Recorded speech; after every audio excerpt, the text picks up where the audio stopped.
En Syrie, plus de 6 000 morts. Et en fait, ce qui vous frappe, c'est qu'il y a certains territoires de la Syrie où les secours ne peuvent pas arriver pour des raisons strictement politiques. Exactement, oui. Alors 1600 morts pour le moment en Syrie, ce chiffre malheureusement va grossir. Il y a des nouvelles secousses, il y a des répliques, le bilan s'alourdit donc. Et dans le nord de la Syrie, la situation est de plus en plus dramatique, on le voit sur ces images. C'est un territoire morcelé entre des zones tenues par le gouvernement de Bachar al-Assad, des zones rebelles pro-turques ou alors des zones rebelles djihadistes qui continuent à subsister notamment aux alentours d'Idlib. La situation y est extrêmement compliquée. Politiquement, envoyer des secours là-bas, c'est un enfer sur terre. Depuis le début de la guerre, il y a 10 ans, 12 ans en Syrie, la Syrie s'est totalement isolée de la communauté internationale. Des millions de réfugiés avant le séisme, de déplacés, étaient déjà hors d'atteinte des principales ONG. Il n'y a qu'un point de passage par la frontière turque qui est sévèrement gardé, contrôlé notamment par la Russie. Alors dans l'urgence, seuls quelques militaires russes qui sont stationnés sur place ont pu fournir, vous les voyez, là ils sont en train d'aider à déblayer des gravats, une première assistance, première recherche soit de rescapés, soit de corps.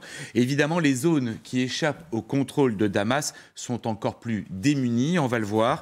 Ici, la bourgade de Janda Raïs, elle est tenue par les rebelles pro-turcs. Les recherches de survivants s'y font à main nue. Une seule pelleteuse est disponible dans toute cette bourgade pour déblayer les gravats. Dans la plupart des cas, les habitants, vous le voyez, ne trouvent que des cadavres.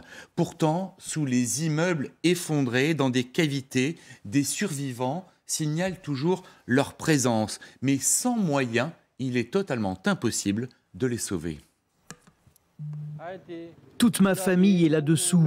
Mes fils, ma fille, mon gendre, ils sont toujours sous les décombres. Il n'y a personne pour les aider, il n'y a pas de machine, il n'y a rien. On entend leur voix, ils sont toujours en vie, mais il n'y a aucun moyen de les faire sortir. Il y a une véritable urgence parce qu'à chaque réplique, évidemment, les plaques de béton bougent et ces gens peuvent être écrasés à n'importe quel moment. Il faut les sortir au plus vite. On estime que dans ces conditions, des personnes avec, par exemple, un petit peu d'eau peuvent tenir 72-96 heures, mais rarement plus. On a vu des miracles, mais ça dépasse rarement 3 à 4 jours. En tout cas, personne n'est là pour répondre à la détresse de cet homme. Les répliques, vous allez le voir aussi, entraînent au contraire d'autres effondrements d'immeubles, des immeubles fragilisés, comme celui-ci. La réplique arrive. L'immeuble s'effondre. On voit les gens qui sont tout autour, qui auraient très bien pu être dessous. En l'absence d'une aide d'urgence, il faut vraiment aller très vite, envoyer des pompiers très rapidement. D'autres habitants vont mourir.